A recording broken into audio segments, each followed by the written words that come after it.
தமிழ்நாடு கலை இலக்கிய பெருமன்றம் முன்னெடுத்துக் கொண்டிருக்கக்கூடிய நாளும் ஒரு அதிகாரம் என்கிற தலைப்பின் கீழ் நாம் ஒரு தொடர் பயணமாக பயணித்துக் கொண்டிருக்கிறோம். தோழமைகளே, ஆளுமைகளே, நம்முடைய பயணம் என்பது ஒரு நீண்ட நெடிய பயணமாக இருந்தாலும் வான்புகழ் வள்ளுவனது திருக்குறளை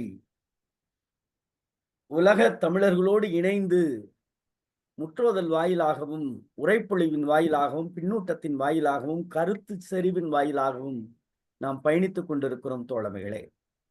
அப்படி இன்றைக்கு 97வது அதிகாரமான மானம் என்கிற அதிகாரத்தை நம்மோடு முற்றோதல் செய்வதற்காக புதுச்சேரியில் இருக்கக்கூடிய புதுவை பல்கலைக்கழகத்தினுடைய தமிழ் இலக்கியத்துறையினுடைய 1ஆம் ஆண்டு மாணவி மலர்விழி அவர்கள் நம்மோடு இணைந்திருக்கிறார்கள். இதற்கு உரைப்பொழிவு செய்வதற்காக மயிலத்தில் இருக்கக்கூடிய மயிலம் பொறியியல் கல்லூரியுடைய தமிழ் துறை தலைவர் பேராசிரியர் முனைவர் அம்மா மா சுபாஷினி அவர்கள் நம்மோடு இணைந்திருக்கிறார்கள். அம்மா அவர்களை பற்றி சொல்ல வேண்டும் என்றால், ஒரு நெடிய இலக்கியத்தின் ஆளுமையாக இருக்கக்கூடிய அம்மா அவர்கள் பல்வேறு பட்டப்படிப்புகள் மட்டுமல்லாமல் பட்டய படிப்புகள், சான்றிதழ் படிப்புகள் என பெருமை சேர்த்த பெருந்தகையாளர் ஆவார்கள். அம்மா அவர்கள் அம்மூவனாரின் நெய்தல் திணை பாடல்களில் காணும் நுண் பொருள் என்கிற தலைப்பின் கீழ் நடைபெற்ற சர்வதேச கருத்தரங்கில் தமிழ் இலக்கியங்களில் நெய்தல் திணை என்கிற தலைப்பின் கீழ் கட்டுரையால் பெருமை சேர்த்த இலக்கிய ஆளுமை ஆவார். அவை மட்டுமல்லாது நாடகவியல் நோக்கில் திருக்குறள் என்கிற தலைப்பின் கீழும் அம்மா அவர்கள் பெருமை சேர்த்திருக்கிறார். பல்கலைக்கழக மாணவர்களுக்கான, கல்லூரி மாணவர்களுக்கான பாடத்திட்டம் குழுவில் பாடத்திட்டம் பகுதி 1 பாடத்திட்டத்தில் தமிழர் மரபு என்கிற பாடத்தை எழுதிய பாடத்திட்ட குழுவினுடைய தொகுப்பாளர் ஆவார். அதே போல தமிழர் தொழில்நுட்பம் என்கிற தலைப்பின் கீழும் தன்னுடைய படைப்பின் வாயிலாக மாணவர்களுக்கு பாடத்திட்டமாக தந்த பேராசிரியர் ஆவார்கள். அவர்கள் ஒருங்கிணைத்திருக்கக்கூடிய கருத்தரங்கங்கள், பயிலரங்கங்கள் என தொடர் நீட்சியாக இருந்தாலும் தமிழர் தொழில்நுட்பம், தமிழர் மரபு என நூலாகவும், நவீன நாடக ஒப்பாய்வு என்கிற காவியா பதிப்பகத்தாருடைய படைப்பாகவும் வெளியிருந்திருக்கக்கூடிய நூல்களை தந்த பெருந்தகையாளர். தொடர்ந்து ஆய்வுதல்களில் ஆய்வு கட்டுரைகளை எழுதி வரக்கூடிய பேராசிரியர் சுபாஷினி அம்மா அவர்கள் இன்றைக்கு உரைப்பொழிவால் நம்மோடு இணைந்திருக்கிறார்கள். 2 ஆளுமைகளையும் நம்முடைய தமிழ்நாடு கலை இலக்கிய பெருமன்றத்தின் சார்பாக முதலில் வரவேற்று முதலில் ஒரு இரங்கலை தெரிவித்துவிட்டு இதை தொடங்கலாம் என்று நாம் நினைக்கின்றோம் தோழமைகளை. இன்றைய நாள் என்பது கொஞ்சம் மனதை துயருற்ற செய்த நாளாகவே நாம் பார்க்கிறோம். காரணம், கவிஞர் நந்தலாலா அவர்கள் மறைந்தார் என்கிற செய்தி எல்லோரையும் அதிர்ச்சி அடைய செய்ததாகவே நாம் பார்க்கிறோம். நல்ல கவிஞர், பட்டிமன்ற பேச்சாளர், தமிழ்நாடு முற்போக்கு எழுத்தாளர் கலைஞர் சங்கத்தில் மாநில துணை தலைவராக இருந்த கவிஞர் நந்தலாலா அவர்கள் தமிழ்நாடு இயலிசை நாடக மன்றத்தின் பொதுக்குழு உறுப்பினராகவும் இருந்திருக்கிறார். நல்ல எல்லா அமைப்புகளோடும், இலக்கிய அமைப்புகளோடும் நெருங்கிய தொடர்பு கொண்ட நம்முடைய நந்தலாலா அவர்கள் பெங்களூரு மருத்துவமனையில இதய அறுவை சிகிச்சைக்காக அனுமதிக்கப்பட்டிருந்த கவிஞர் அவர்கள் சிகிச்சை பலனின்றி இயற்கையில் கடந்ததாக செய்தியின் வாயிலாகவும் ஊடகத்தின் வாயிலாகவும் கேட்ட பொழுது நெஞ்சம் பதைபதைத்த நம்முடைய வேதனையை இந்த மன்றத்தில் நாம் பதிவு செய்ய கடமைப்பட்டுள்ளோம். ஆகவே கவிஞர் நந்தலாதா அவர்களுக்கு தமிழ்நாடு கலை இலக்கிய பெருமன்றத்தின் இலக்கிய குழுவின் சார்பாகவும் பொதுச் செயலாளர் அவருடைய அறிவுறுத்தலோடு ஒரு நிமிடம் அனைவரும் மௌன அஞ்சலி செலுத்துமாறு இந்த இலக்கிய குழுவின் சார்பாக கேட்டுக்கொள்கிறோம்.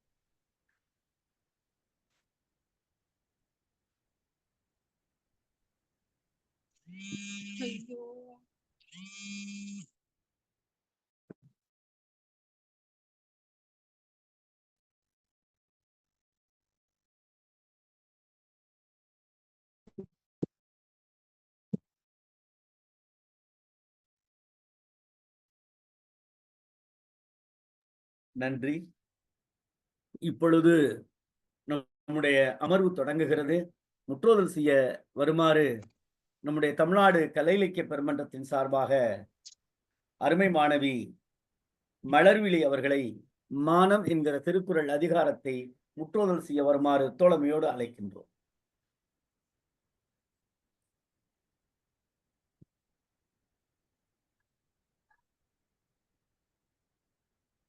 அம்மா,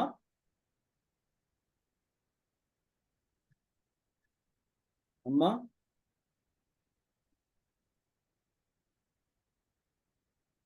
மாணவி,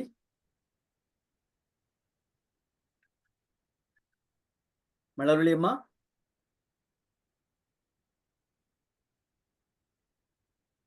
எஸ் சார். அம்மா சொல்லுங்கம்மா, திருக்குறள் சொல்லுங்கம்மா. சாரி சார், மன்னிச்சிடுங்க சார், சிக்னல் இல்ல. அம்மா நீங்க சொல்றது கேட்கலாமா? கொஞ்சம் சத்தம் போட்டு சொல்லுங்கம்மா. Video on பண்ணிக்கோங்கம்மா. சார் இப்போ கேக்குது. இல்ல என்ன ஓகே சார். குரல் கம்மியா இருக்கு.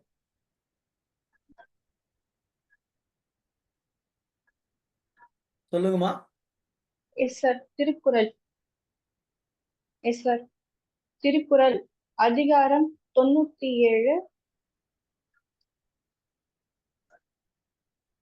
மானம் இன்றியமையா சிறப்பின ஆயினும் குன்ற வருப விடல்.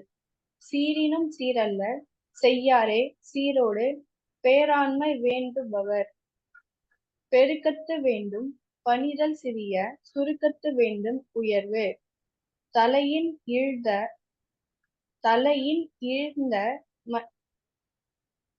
மயிரினையர் மாந்தர் நிலையின் இழுந்த கடை. குன்றின் அனைவரும் குன்றுவர் குன்றின் ஆணை செய்யின். புகழின்றால் புத்தல் நாட்டு உய்யாதல் எண்மற்ற இகழ்வர்பின் சென்ற நிலை. ஒட்டார்பின் சென்றுவன் வாழ்வின் அந்நிலையே கெட்டான் என்பதால் நன்று. மறந்தே மற்று ஊன் பொங்கும் வாழ்க்கை பெருந்தகைமை பீடழிய வந்த இடத்து. மயிர் நீப்பின் வாழா கவரிமா ஆனவர் உயிர் நீப்பர் மானம் வரி. இளியவரின் வாழாத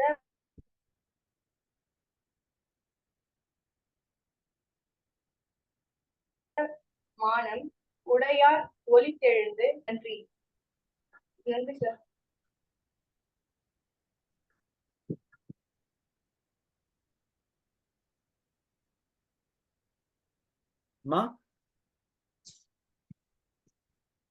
சார்.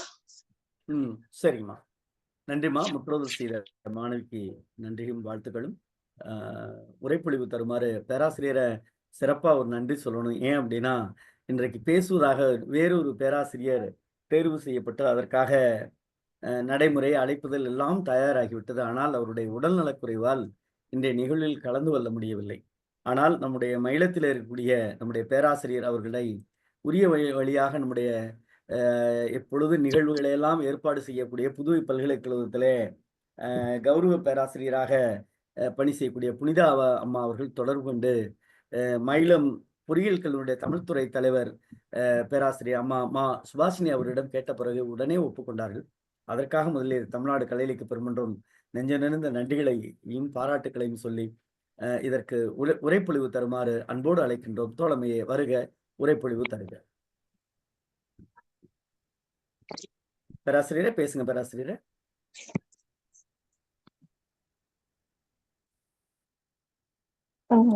சுபாஷினிமா பேசுங்க. அனைவருக்கும் வணக்கம். செந்தமிழே உயிரை நருந்தேனே, செயலினை மூச்சினை உனக்களி. ஐயா கேக்குதுங்களா? கேட்குதுமா? கேட்குது கேட்குது. ஐயா நான் பேசிட்டு தான் இருக்கேன். கேட்குதுமா? அனைவருக்கும் வணக்கம். செந்தமிழே உயிரை நருந்தேனே, செயலினை மூச்சினை என் வாழ்வு நன்னிலை உனக்கெனில் எனக்கும் தானே. தமிழ் தாய்க்கு வணக்கம். இன்று எனக்கு பேச வாய்ப்பளித்த தமிழ்நாடு கலை இலக்கிய பெருமன்றம் முனைவர் கருமுருகன் ஐயா அவர்கள் உள்ளிட்ட அவைக்கு என்னுடைய பணிவான வணக்கங்களும் நன்றிகளும். இன்று சரியாக என்னை மானம் என்கிற தலைப்புல நீங்க பேச அழைத்ததாக, இயற்கை அழைத்ததாக தான் நான் கருதுறேன். மானம் என்பது எவ்வளவு முக்கியம் அப்படின்றது ஒவ்வொரு நாளும் மன்னிக்கும், மானம் எவ்வளவு முக்கியம் என்பதை எல்லாம் மறந்து வாழக்கூடிய ஒரு வாழ்க்கை சூழல்ல நாம் இப்பொழுது கொண்டிருக்கிறோம். ஆனா மானம் ஒவ்வொரு நாளும் மதிக்கப்பட வேண்டும். தமிழர்களிடத்துல அது மிகுந்து இருக்கிறது என்பதற்கு எடுத்துக்காட்டாக பல நிகழ்வுகள் நம்முடைய வரலாறுல நம்ம பார்க்க முடியுது. அப்படி சேரன் இரும்புரை தன்னுடைய போரிலே தோல்வியுற்று சிறை சென்ற பொழுது, தன்னுடைய சிறை வாசத்தின் பொழுது, இன்னைக்கு நிறைய அரசியல் தலைவர்கள் தன்னுடைய பதவியை, தன்னுடைய இருப்பை நிலைநிறுத்திக்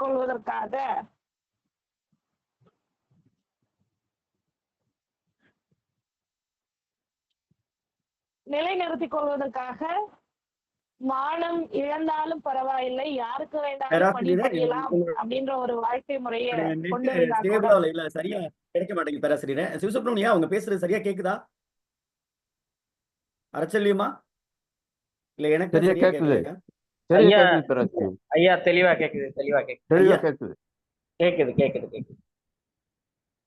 ஓகே, நன்றி. நன்றிம்மா, நன்றி. நன்றிங்க ஐயா. இன்றைக்கு எப்படி வேணாலும் இருக்கலாம் அப்படின்ற ஒரு சூழ்நிலையில நம்ம வாழ்ந்துட்டு இருந்தா கூட, ஐயா எனக்கு எவ்வளவு பேர் இருக்கிறீங்க லிசனிங் எனக்கு தெரியல. அதனால நான் பேசுறது கேட்கலன்னா மட்டும் எனக்கு நினைவுறுத்தீங்கன்னா நல்லது. அம்மா தெளிவா கேக்குது, நீங்க தெளிவாவே கேக்குது. தொடருங்க.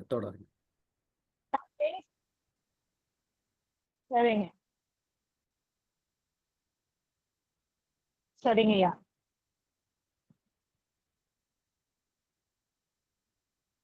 ஐயா, இன்றைக்கு அரசியல் தலைவர்கள் தங்களுடைய மானத்தை மானத்தை இழந்து தங்களுடைய உடைமைகளையும் தங்களுடைய பதவிகளையும் காப்பாற்றிக் கொள்வதையெல்லாம் நம்ம செய்திகள்ல பார்க்க முடியுது. ஆனா அன்றைக்கு நம்முடைய மன்னர்கள் எப்படியெல்லாம் தன் மானத்தை காத்திருக்கிறார்கள் என்பதை கவனிக்கும் பொழுது வரலாற்றுல ஒரு பதிவு,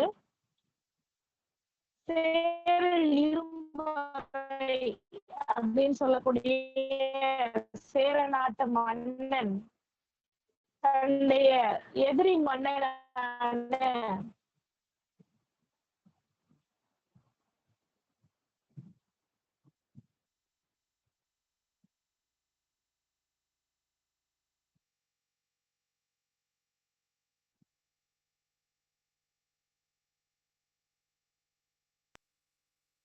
சோழன் கொச்செங்கனான் அப்புறம் அவரோட போட்டி போட்டு அவரை போரிட்டு அவரால வெற்றி காண முடியல அப்படின்ற நிலைமையில சேரன் இரும்புரை செங்கனான் அப்படின்ற மன்னனால கைது செய்யப்படுறாரு, சிறையில அடைக்கப்படுறாரு.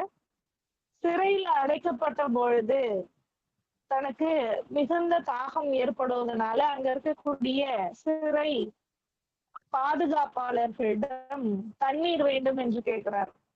ஆனா நம்மளுடைய தமிழ் மரபின் நோக்கம் என்னன்னா, யாரா இருந்தாலும் உணவு என்று கேட்பவர்களுக்கு கொடுக்கக்கூடிய ஒரு மரபிலே நாம் இருக்கக்கூடிய ஒரு முறையில அன்றைக்கு நீர் கேட்ட அந்த மன்னனுக்கு நீர் தராமல் மிகுந்த மான இழப்பிற்கு அவரை உட்படுத்தி இருக்கிறார்கள். அந்த நேரத்துல சேரல் இரும்புரை என்ன செஞ்சிருக்காங்க அப்படின்னு பாத்தீங்கன்னா, குழவி இறப்பினும் ஊன்தடி பிறப்பினும் ஆள் அன்று என்று வாளில் தப்பார் தொடர்படு நமலியின் இடர்படுத்து சீரிய கேள் அல் கேளீர் வேளாண் சிறுபுறம் மதுகையின்றி வயிற்றுத்தீ தனிய தாம் இறந்து உண்ணும் அளவை ஈன்மரோ இவ்வுலக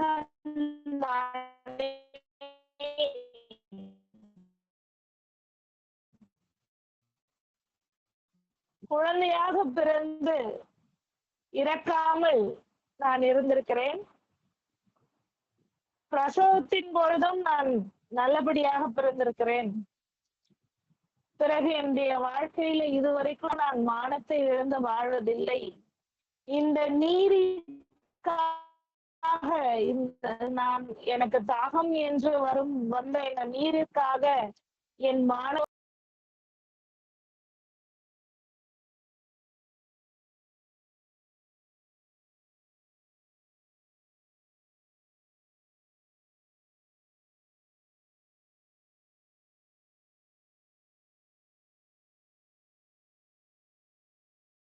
அம்மா சத்தம் கேட்கல.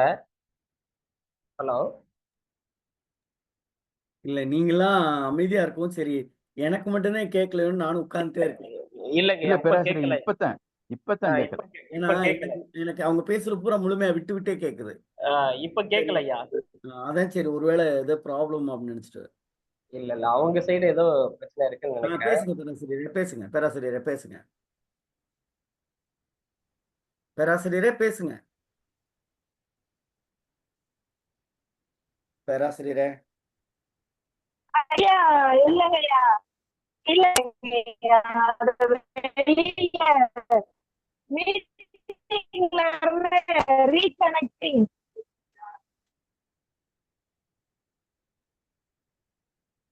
பேசுங்கம்மா. வெளியில வந்துடுச்சு. அம்மா உங்க நெட்வொர்க் சரியில்லைன்னு நினைக்கிறேன். தெளிவா வச்சுக்கோங்க. சவுண்ட் தெளிவாவே கேட்கல. வெளியில போற பிரேக் ஆகி ரொம்ப பிரேக் ஆகி வருது. கொஞ்சம் நெட்வொர்க் மட்டும் சரியான இடத்துல வச்சுட்டு பேசுங்க.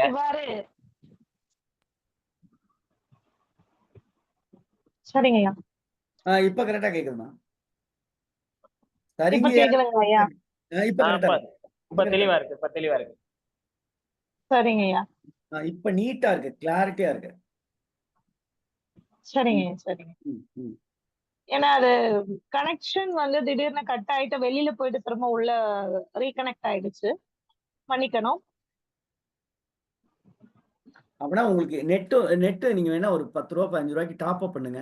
டாப் அப் பண்ணா கொஞ்சம் அந்த ஸ்பீடு கூட இருக்கும். ஐயா நம்ம இப்ப 5G தாங்க ஐயா பயன்படுத்திட்டு இருக்கோம். இப்ப கேக்குதுமா பேசுங்க. சரிங்க ஐயா. நல்லதுங்க ஐயா. மானம் காத்தல் எவ்வளவு முக்கியமானது என்பதை நம்முடைய அரசர்களாக இருந்தாலும் சரி, நம்முடைய முன்னோர்களாக இருந்தாலும் சரி, மானம் காத்து வாழ்வதையே தங்களுடைய வாழ்க்கையின் முக்கிய நோக்கமாக கொண்டு வாழ்ந்து வந்திருக்கிறார்கள். அப்படிப்பட்ட வரலாற்றில் வந்த நாம் அந்த மானத்தை காத்து வாழக்கூடிய முக்கியமான ஒரு பொறுப்பில் இருக்கிறோம் என்பதை நாம் உணரக்கூடிய தருணம். இன்றியமையா சிறப்பின ஆயனம் எவ்வளவு முக்கியமான ஒரு தேவையாக நமக்கு இருந்தாலும் கூட நம்முடைய வீட்டுக்கோ அல்லது நம்முடைய தகப்பனா நம்முடைய குடிப்பெருமைக்கு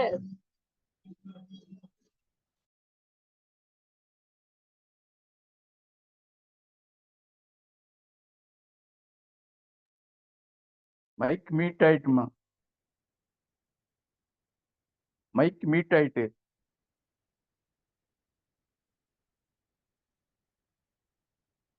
பேராசிரியரே சொல்லுங்க. சரி வரட்டும் அவங்க. பேராசிரியரே, அவங்க மைக் மீட் ஆயிட்டு. ஐயா ஐயா அதோ வந்துட்டேங்க ஐயா.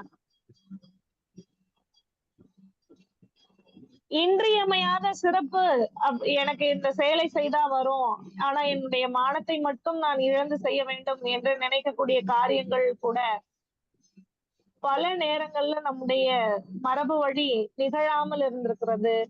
சில நேரங்கள்ல நான் பொய் சொல்லியே ஆக வேண்டும் அப்படின்ற சூழ்நிலை வந்தபோது கூட நம்முடைய கதைகள் மூலமாகவும் நம்முடைய அறநெறி கொள்கைகள் நமக்கு மானத்தை காப்பதற்காக உள்ள பல கதைகளையும் காப்பியங்களையும் நமக்கு சொல்லிக்கிட்டே இருக்கு.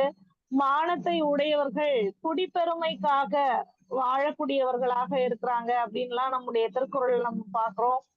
இந்த மயிர் நீப்பின் வாழா கவரிமா அன்னார் உயிர் நீப்பின் மானம் வரின் அப்படின்னு சொல்லக்கூடிய இந்த ஒரு குறள்ல மயிரை இழந்தால் கவரிமா என்கிற ஒரு மான் இனம் அப்படின்னு நம்ம நினைச்சிட்டு இருக்கோம். அது உண்மையில மாடு அப்படின்னு சொல்லக்கூடிய நம்ம மாடுன்னு அழைக்கக்கூடிய பசுவின் இனம்.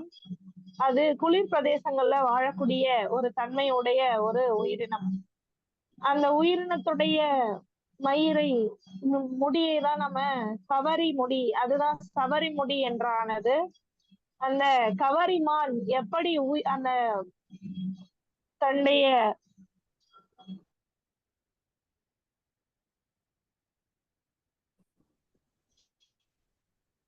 தலை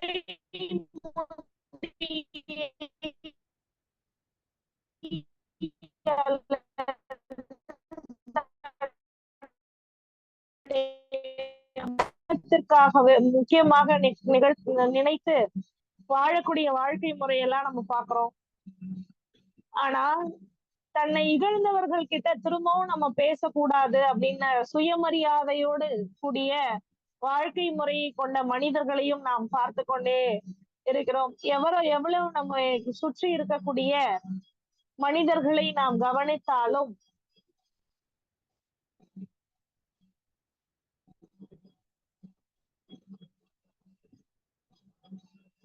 நம்மை சுற்றி இருக்கக்கூடிய நம்முடைய மனிதர்களை நாம் கவனித்தாலும் தன்மானத்தை இழந்து வாழ ஒரு இடத்துல நம்ம இருக்கணும் அப்படின்ற போது நமக்கும் அந்த மரபணு வேலை செய்கிறதா அப்படின்னு கேட்டீங்கன்னா, இன்றைய காலகட்டத்துல எனக்கு மானத்தை இழந்து வாழக்கூடிய நிலையிலிருந்து நான் வாழ மாட்டேன் என்கிற முறையை நமக்கு அறிவுறுத்துவது அப்படின்றது பாத்தீங்கன்னா நம்முடைய இலக்கியங்கள் தான். இலக்கியங்களை படிக்க படிக்க மாணவர்களிடையே இப்பொழுது நாம் சொல்லக்கூடிய ஒழுக்க சீர்கேடுகளை நாம் குறைக்க முடியும் என்று நினைக்கிறேன். அதனால மானம் என்கிற தலைப்புல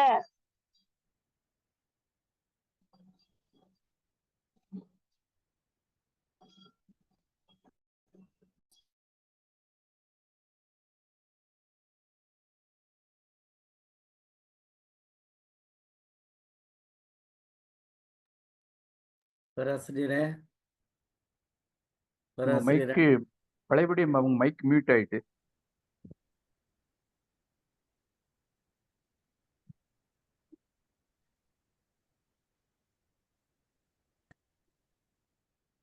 பேராசிரியரே,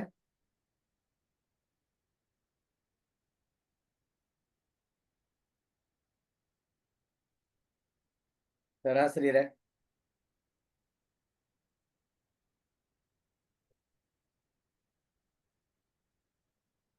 அம்மா புரிந்தாமா? கொஞ்சம் தொடர்பு கொள்ளுங்க.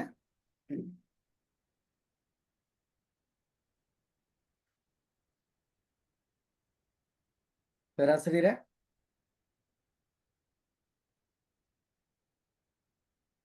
பேராசிரியரே. ஐயா தோ போன் போட்டுட்டு தாங்க ஐயா இருக்கேன்.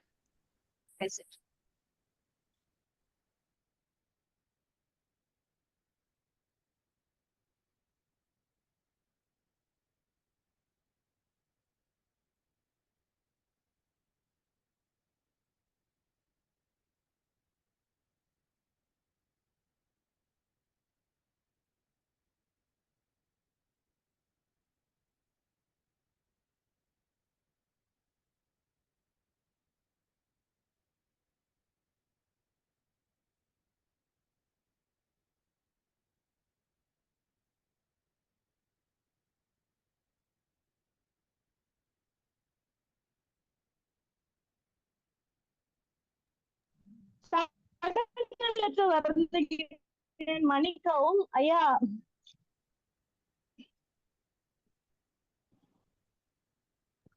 பேசுங்க, நீங்க பேசுங்கம்மா, பேசுங்கம்மா.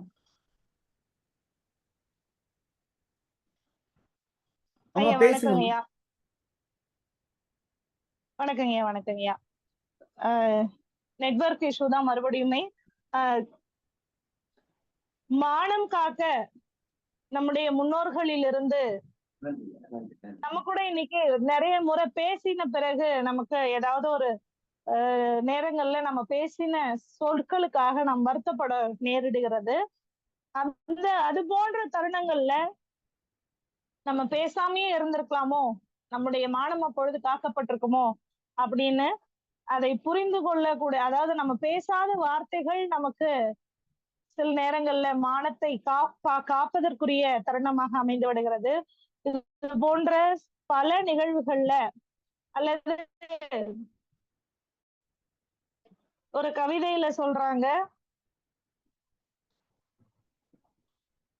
என்னதான் நம்ம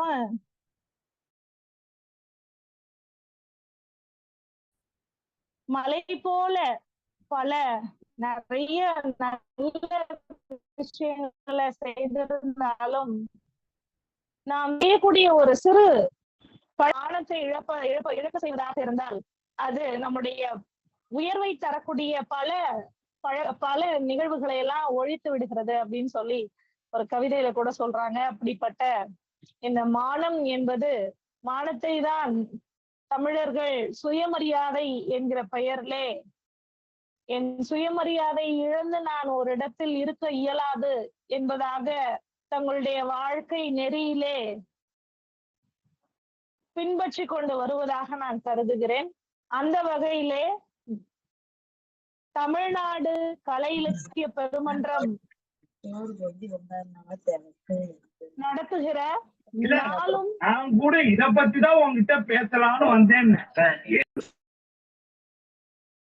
பேசுங்கம்மா, நீங்க பேசுங்க. தமிழ்நாடு கலை இலக்கிய பெருமன்றம்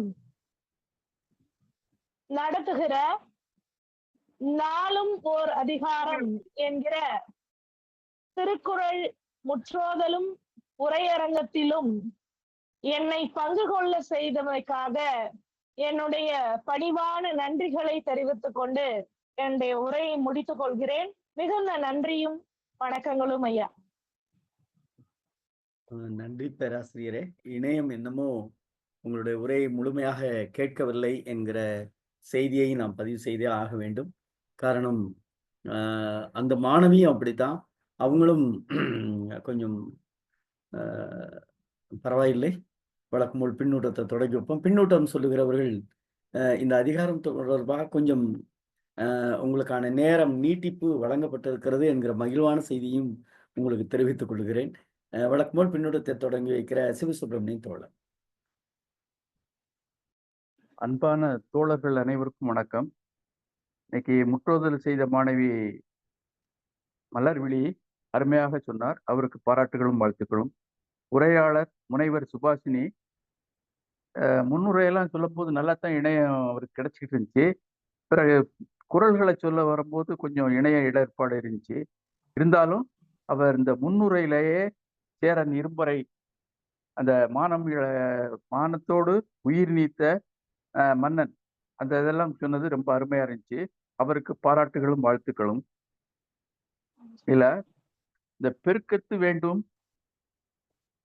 பணிதல், சிறிய சுருக்கத்து வேண்டும் உயர்வு அப்படிங்கிற குறள் அந்த கம்பராமாயணத்துல ராமனை ஒப்பிட்டு பார்க்கிறேன். அவன் அதாவது நாளைக்கு மணிமகுடம் சூட்ட போறான், அறிவிச்சாச்சு. இருந்தாலும் பிறகு பரதனை ஆளணும், நீ 14 வருஷம் காட்டுல வாசம் பண்ணணும், வனவாசம் பண்ணணும் அப்படின்னு சொல்லும் போது பணிந்து கொள்கிறான். மேலும் அந்த நேரத்திலையும் அவன் ரொம்ப உயர்வா இருக்கான். அன்றிலிருந்து செந்தாமரை போல அவன் முகம் இருந்தது என்று கம்பர் வர்ணிக்கிறார். இது அந்த திருவள்ளுவருடைய அந்த பாடலுக்கு பொருத்தமாக இருப்பதாக நான் கருதுகிறேன். அடுத்து, தலையின் இழிந்த மயிரனையர் மாந்தர் நிலையின் இழிந்த கடை. இந்த குறள் இன்னொரு குறளை நினைவுபடுத்துது. நிலையின் தெரியாத அடங்கியான் தோற்றம் மலையினும் மானப்பிரிது அந்த அப்படிங்கிற குறளை நினைவுபடுத்துறது. பிற அந்த மயிர் நீப்பின் வாழா கவரிமா அப்படிங்கிறதெல்லாம் உரைப்புலிவாளர் நல்லா சொன்னாங்க. பனிமலை பிரதேசத்தில் உள்ள யாக் என்ற ஒரு மாடு கவரிமா. ஆனா உரையாசிரியர்கள் கூட மான் என்றே கவரி மான் என்றே எழுதியிருக்கிறாங்க. அது கவரிமா அப்படிங்கிறது பனிப்பிரதேசத்தில் வாழக்கூடிய யாக் என்ற ஒரு எருது. இப்படி மானி அப்படின்னாலும் மான உள்ளவர்களை குறிப்பதாக ஒரு அளவீடு. வெப்பமானி அப்படிங்கல இந்த மானம் உள்ளவங்களை குறிப்பிடுவதற்கான ஒரு அளவீடுதான் மானி, மானமுடையவர்கள். இல்ல கௌரவர்கள், கௌரவம்னாலே மானம்தான். அந்த கௌரவர்கள் என்ற மகாபாரதத்தில் வருபவர்கள் மானமுள்ளவர்கள் அப்படிங்கிறத குறிப்பிடத்தான் கௌரவர் அப்படின்னு வருது. இந்த மாதிரி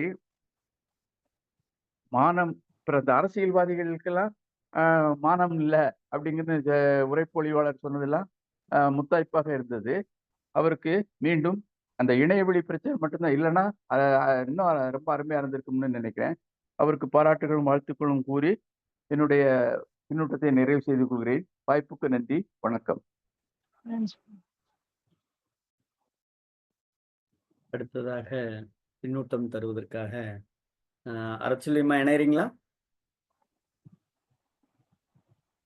அரச்சொல்லியம்மா, சாத்தூர் கணேசன் தோழர் வரேங்கய்யா. சொல்லுங்க. அனைவருக்கும் வணக்கம். இன்று முற்றோதல் செய்த மாணவிக்கும் உரையாசிரியருக்கும் மிகுந்த பாராட்டுக்கள், வாழ்த்துக்கள். ஏன்னா இணையம் பிரச்சனை ஆனாலும் எடுத்த காரியத்தில் உறுதியாக இருந்து முடித்து விட்டீர்கள். எனக்கு உங்களை விட இணைய பிரச்சனை, நான் பெரும்பாலும் உங்கள் உரை கேட்க முடியாத நிலைதான். ஆனாலும் உங்கள் முயற்சி எனக்கு மிகவும் பிடித்திருந்தது. உங்கள் உரை ஒரு 3 குறள் தான் என்னால் கேட்க முடிஞ்சது. அதுவே மிகவும் சிறப்பாக இருந்தது. ஒரு பானை சோற்றுக்கு ஒரு சோறு பதம் அல்லவா? அதனால உங்களுக்கு எனது மனமார்ந்த வாழ்த்துக்கள், பாராட்டுக்கள். முற்றோதல் செய்த மாணவிக்கு. அடுத்து மானம். நான் சொல்றது 25 வருடங்களுக்கு முன்பாக இந்த தண்ணி பிடிக்கிற குழாயடி சண்டை. அந்த பொண்ணு கல்யாணம் ஆகாத பொண்ணு, சின்ன பொண்ணு. நான் முன்னாடி பிடிக்கணும், நீ முன்னாடி பிடிக்கணும்ன்ற பிரச்சனையில அந்த ஒரு அம்மா ஒரே ஒரு வார்த்தை சொல்லிட்டேன். உள்ள வந்துச்சு, குடத்தை வச்சுச்சு, உடனே கதவை சாத்திடுச்சு, முடிச்சிருச்சு. அது என்ன ரொம்ப நாள் பாதிச்சது. ஆனா இந்த மாதிரி மானம் போய் உயிர் வாழணும். எனக்கு என்ன, இந்த காலத்துலாம் மானம் போனால் அமைதி காத்து, மௌனம் காத்து ஜெயிச்சு காட்டுங்க. இப்போ ஒன்றும் இல்லை, இப்போ ஐயா சொன்ன மாதிரி மகாபாரதத்துல துரியோதனன் கிருஷ்ணன் சபைக்கு வர்றாரு சமாதானம் பேச. அவரை அவமரியாதை செய்யணும்ட்டு உட்கார்ந்து எல்லாரும் எழுந்திருச்சு நிற்கும் போது துரியோதனன் மட்டும் உட்கார்ந்து இருப்பான். கிருஷ்ணர் பார்த்துட்டு ஒன்னும் சொல்ல மாட்டாரு. இந்த இடது கால் பெருவிரலால பூமியை கொஞ்சம் அழுத்துவாரு. அவனோட சிம்மாசனம் கவிழ்ந்து அங்கேருந்து மேலேருந்து உருண்டு கிருஷ்ணனோட பாதத்துல வந்து விழுவான். அப்ப அவர் சொல்லுவாரு, துரியோதனா, நான் வருவதற்கு முன்னே என்னை ஓடோடி வந்து வரவேற்க வந்து விட்டாயே. அதுதான் மானம் போயிடுச்சே, ஐயோ என்ன அவமரியாதை செஞ்சுட்டாங்களே அப்படின்னு தயவு செஞ்சு இந்த காலத்துல யாருமே உயிரை விடக்கூடாது. அதற்கு பதிலாக வாழ்ந்து காட்டுங்கள், ஜெயிச்சு காட்டுங்கள். பாஞ்சாலி இல்லையா, அவையில அவ்வளோ பேரு துகிலிருத்தத உடனே அவ இறந்துட்டா, ஜெயிச்சு காட்டல.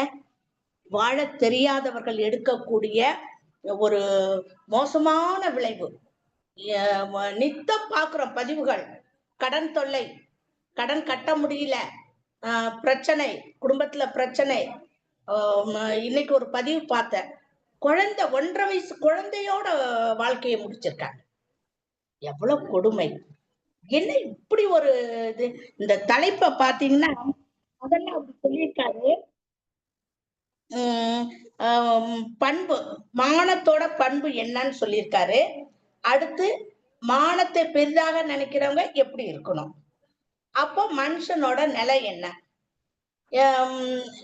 எப்ப வந்து அந்த மலை போன்ற உயர்வு இருந்தாலும் தன்னோட நிலை வந்து தாழ்ந்து போறதுக்கு குண்டுமணி அளவு கூட தப்பு செய்யக்கூடாதுன்றாரு. அப்படி இருக்கிறவங்களும் இருக்காங்க, மானத்தோட வாழக்கூடிய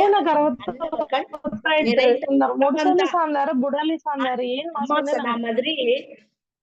ரொம்ப பணக்காரவங்களுக்கும் இந்த அரசியல்வாதிகளுக்கெல்லாம் அது கிடையவே கிடையாது. நேர்மையானவர்கள்லாம் காமராஜர் காலத்தோடய போயிட்டாங்க. கக்கன், காமராஜர் இவங்க எல்லாம் போயிட்டாங்க. இப்ப இருக்கிறவங்களுக்கு எல்லாம் காசுதான், கிலோ என்னன்னு தான் கேக்குறாங்க.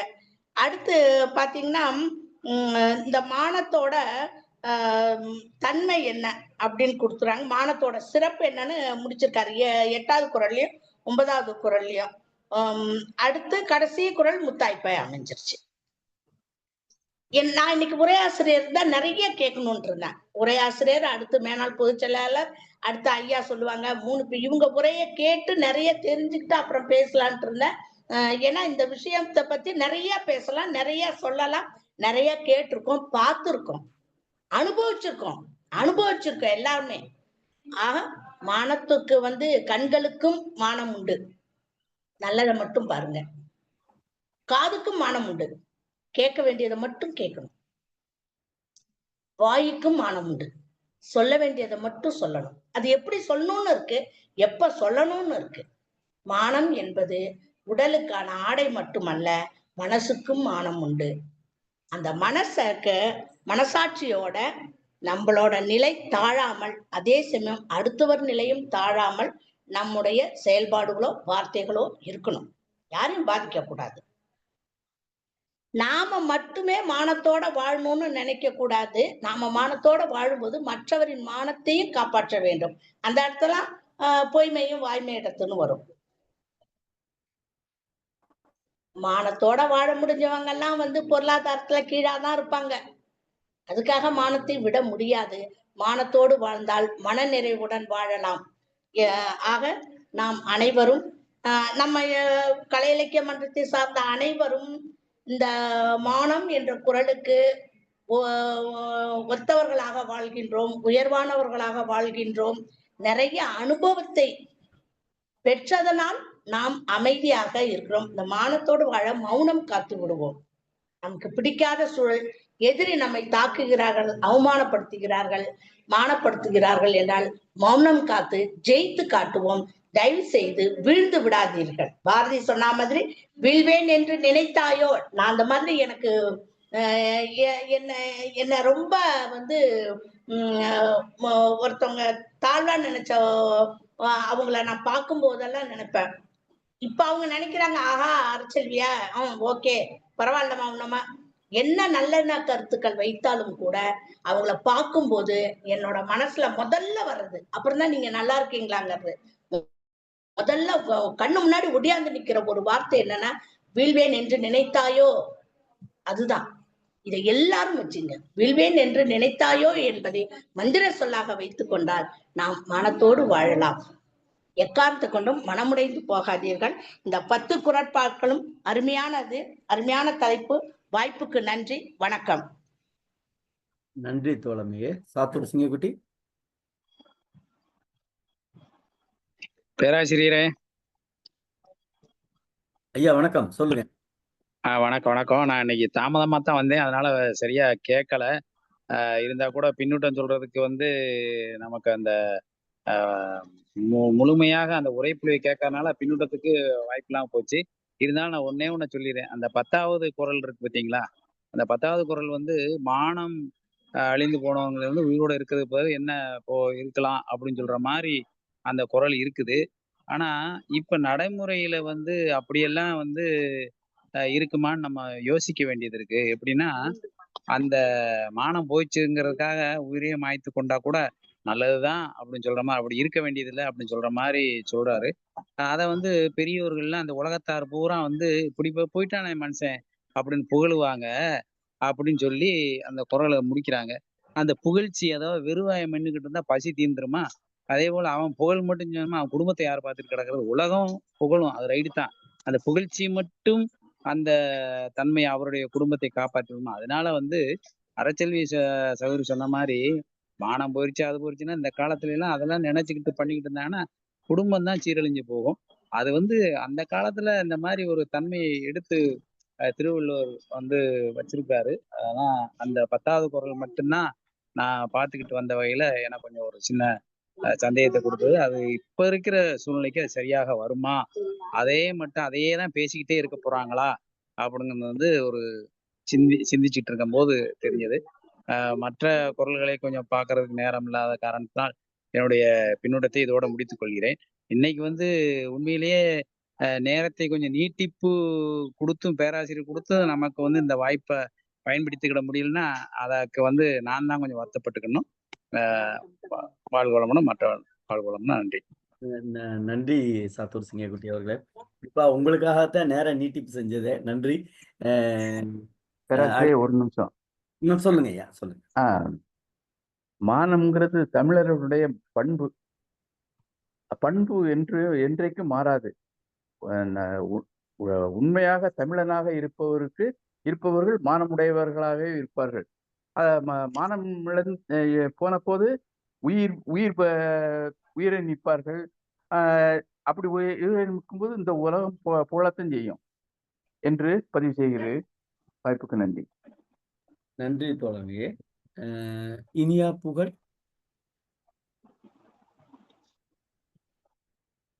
ஐயா ஒரு கருத்து. அம்மா நான் உங்களுக்கு வாய்ப்பு தரமா, சரிங்க அம்மா. இனியா புகழ் கை உயர்த்துனீங்க. வேற யாரும் இருக்குங்களா? மகாராஜன் ஐயா.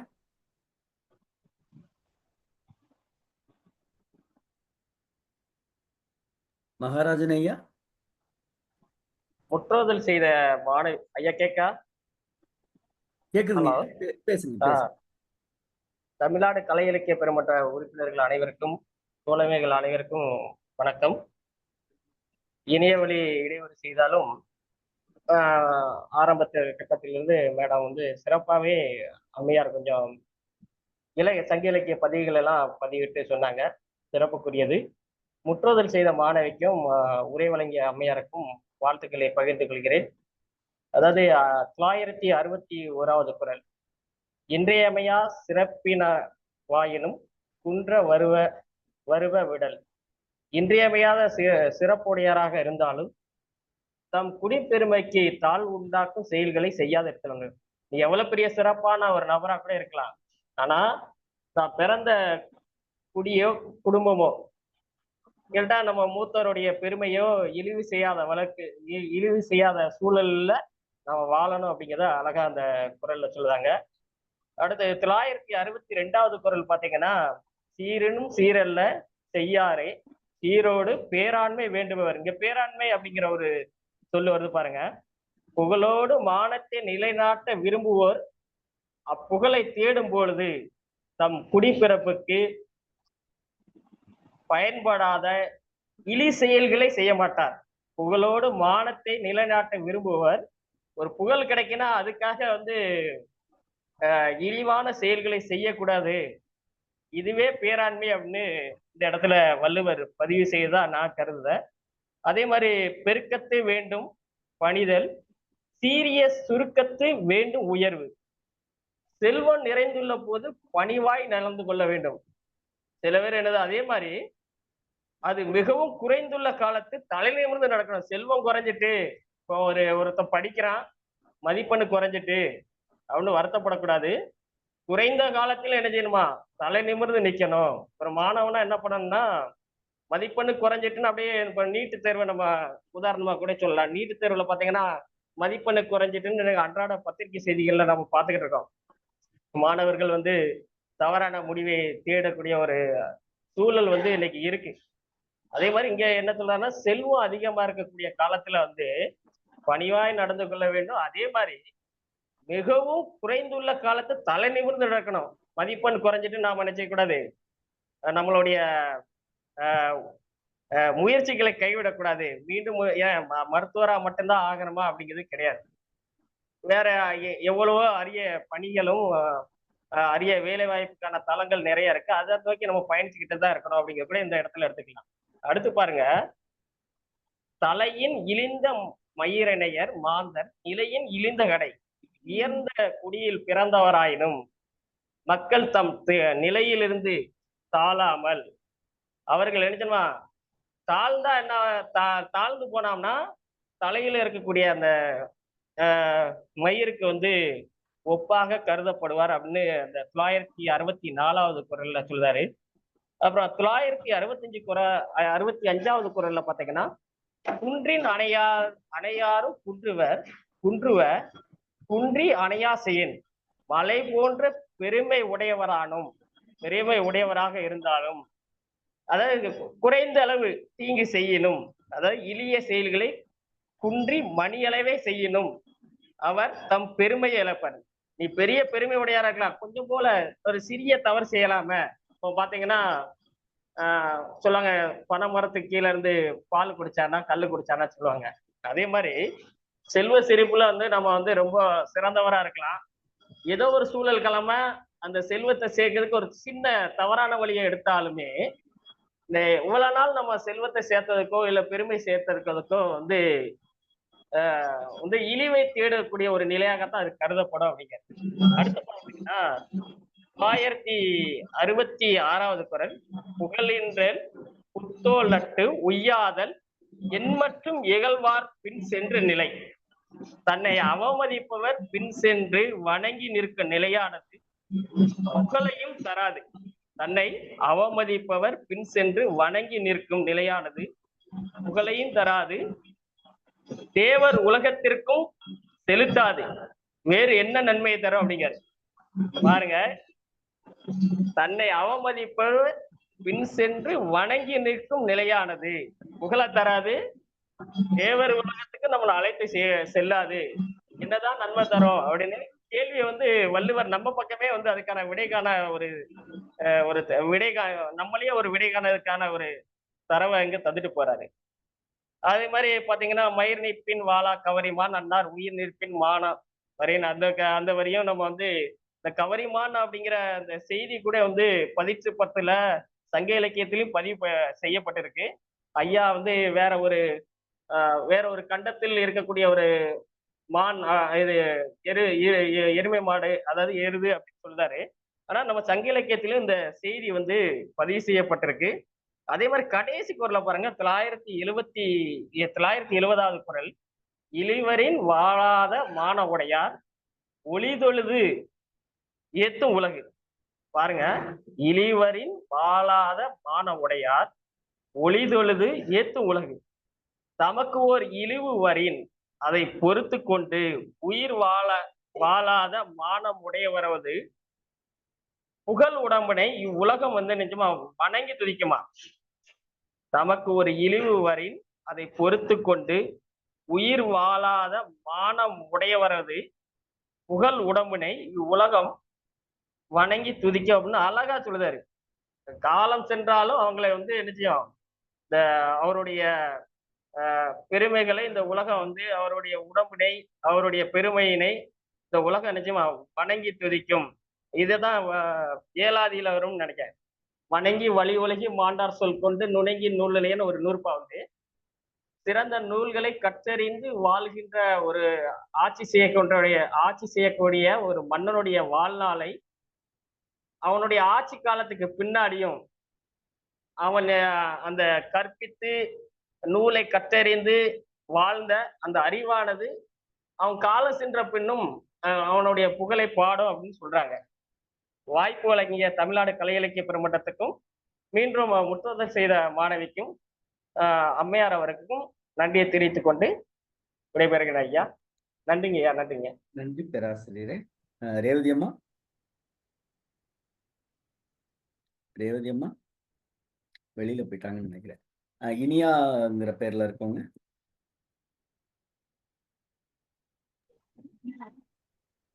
பேராசிரியரே ஐயா சொல்லுங்க. சிங்கக்குட்டி. அந்த அவங்க இனியா இருக்காங்கல்ல, அவங்க வந்து ஐயா அன்பு யாருங்க? அன்பு ஆறுமுகம் இருந்தாங்கல்ல, உலக திருக்குறள் கூட்டமைப்புல. ஆமா ஆமா ஆமா. அவங்களுடைய பொண்ணு மகா. நன்றிங்கம்மா. நன்றி. ரொம்ப மகிழ்ச்சி.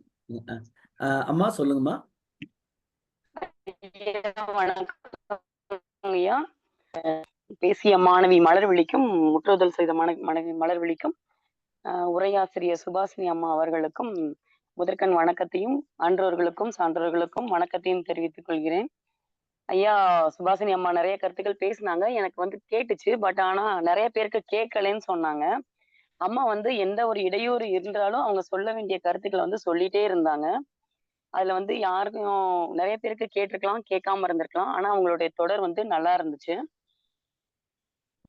மானம் அப்படிங்கிறது தமிழின வரலாற்றுல மிக பெரியதாக கொள்ளப்பட்டது. மானம் அப்படிங்கிறது ஒரு உளம் சார்ந்த உணர்வு அப்படிங்கறதுதான் கொண்டிருந்தாங்க.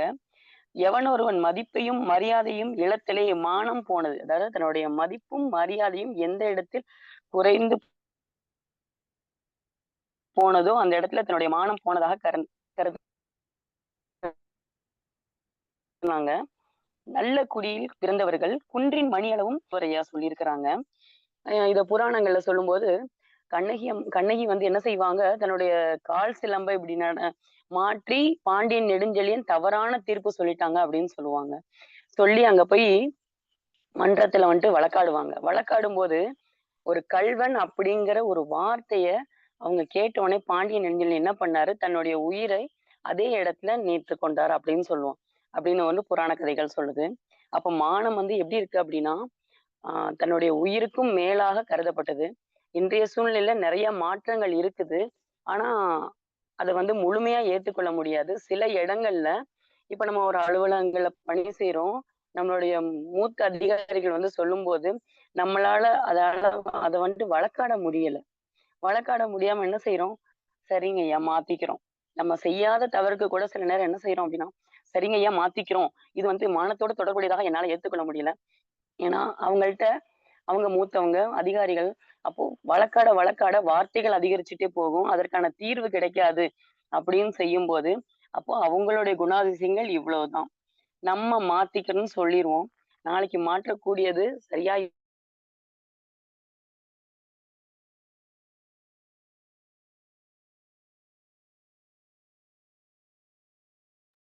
அம்மா இருக்கலாம், இல்ல நாளைக்கு வரும்போது நம்ம செஞ்சதை சரியில்லை. மானத்துக்கும் இதுக்கும் தொடர்பு பார்க்கக்கூடிய எல்லா இடங்களையும் அதே மாதிரிதான் இருக்குதுங்கிறது என்னோட கருத்துங்கய்யா. நான் வந்து தொடக்கப்பள்ள வேலை பார்க்கறதுனால நாங்க செய்யறது சரியாவே இருக்கலாம். ஆனா மூன்று அதிகாரிகள் எங்களை வந்து கேட்கும்போது நிறைய விவாதங்களை தொடர மாட்டோம். சரிங்க ஐயா மாத்திக்கிறோம், ஒரே வார்த்தையில சொல்லிடுவோம். பசங்க சரியாதான் பண்ணிட்டு இருப்பாங்க. ஆனா அவங்களால வந்து முழுமையா எல்லார்கிட்டையும் கேள்வி கேட்டு அதை சரி, சில வேலைப்படும் அவசர நிலை அப்படிங்கறதுனால சொல்லிட்டு போகும்போது சரிங்க ஐயா ஏத்துக்கிறோம். இதேதான் எல்லா இடங்கள்லயும் நடக்குது அப்படிங்கறத நான் சொல்றேன். இப்போ அதிகாரம் வந்து 96ல வள்ளுவர் என்ன பண்ணியிருக்கிறாருன்னா, குடிமையை கூடி ரெண்டாவது அதுக்கு அடுத்த அதிகாரத்துல மானத்தை வந்து கூறிட்டார். அதனால என்ன சொல்றோம், தன்னுடைய குடிப்புக்கும் மானத்துக்கும் அவர் அந்த எப்படி குலத்தை சார்ந்து இருக்குது, தன்னுடைய குடியை சார்ந்து இருக்குது. அப்ப என்ன சொல்றோம், நம்ம அப்பா அம்மா பேர் கெடாம பாத்துக்கோங்க, நீ செய்யக்கூடிய செயல்ல நம்மள குடும்பத்தோட பேரும் சேர்ந்து கெடும், இதை பாத்துக்கோ இப்படின்னு சொல்லி சொல்லி சொல்லி சொல்லி தினமும் வந்துட்டு குழந்தைகளை வளர்க்குறோம். தினமும் குழந்தைகள்கிட்ட பேசிட்டு இருக்கிறோம். அப்போ வந்துட்டு குழந்தைகள் மனசுல ஐயா அதை கேட்கலைங்க ஐயா. பதிக்கிறோம். பதிக்கும் போது என்ன ஆகும் அப்படின்னா, ஆமா நம்ம செய்யும் போது அப்பா அம்மாவுடைய பேரு கெடும். நம்மளுடைய ஐயா ஐயா கேக்குதுங்களையா? பேசுங்கம்மா பேசுங்கம்மா. அப்போ நம்ம வீட்டோட பேர் என்ன ஆகும் அப்படிங்கறத குழந்தைங்க மனசுல பதிக்கும் போது என்ன ஆகுது அப்படின்னா, நாள்பட அந்த மானம் அப்படிங்கிற வார்த்தை வந்துட்டு அவங்க மனசுல பதிஞ்சிருது. அப்ப நம்ம செய்யக்கூடிய செயலால வீட்டுல இருக்கவங்களுடைய பேர் வந்து பாதிக்கும், வீட்டோட சூழ்நிலை மாறிடும் ஐயா அப்படிங்கிற சத்தம் எண்ணத்தை கேட்கல, பசங்க மனசுல பேசுறது கேட்கல. பதிக்கணும். ஐயா கேக்குதுங்களா ஐயா? கேக்குதுமா? எனக்கு கேக்குது. சரிங்க. ஓ கேக்குது, சரிங்க. நல்லா கேக்குது. பேராசிரியர் சரிங்க ஐயா, சரி. எங்களுடைய வீட்டுல வந்து குழந்தைகள் மனதுல 2 பொண்ணுங்க இருக்கிறாங்க. ஒவ்வொரு நாளும் சொல்லும் போதும் இப்படிதான் சொல்லுவோம். பாப்பா நீங்க செய்யக்கூடியது அப்பா அம்மா பேருக்கு எடுக்கக்கூடாது. நீங்க செய்யக்கூடிய ஒவ்வொரு செயலுக்கும் வீட்டுல இருக்கவங்களுடைய எல்லாரையும் சேர்ந்துதான் பாப்பா பாதிக்கும். இந்த வார்த்தையை நாங்க டெய்லியும் சொல்லுவோங்க ஐயா. என்னுடைய குடும்ப சூழ்நிலையை வச்சு இதை தொடர்புபடுத்தி சொல்றேன். இதை வந்துட்டு யாரும் தவறாக எடுத்துக்கொள்ள வேண்டாம் ஐயா. இன்று வாய்ப்பு அளித்த அனைத்து பெரியோர்களுக்கும் என்னோட நன்றியை தெரிவிச்சுக்கிறேங்க ஐயா. நன்றிமா. நிறைவு பின்னூட்டமாக நல்லாசிரியர், தமிழாசிரியர் ஐயா நாகராஜன் ஐயா அவர்.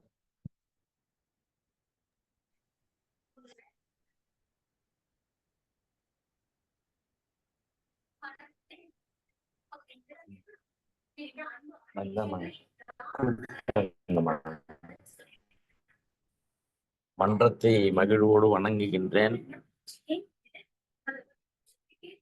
மானம் என்கிற நல்லுணர்வு உண்மையிலேயே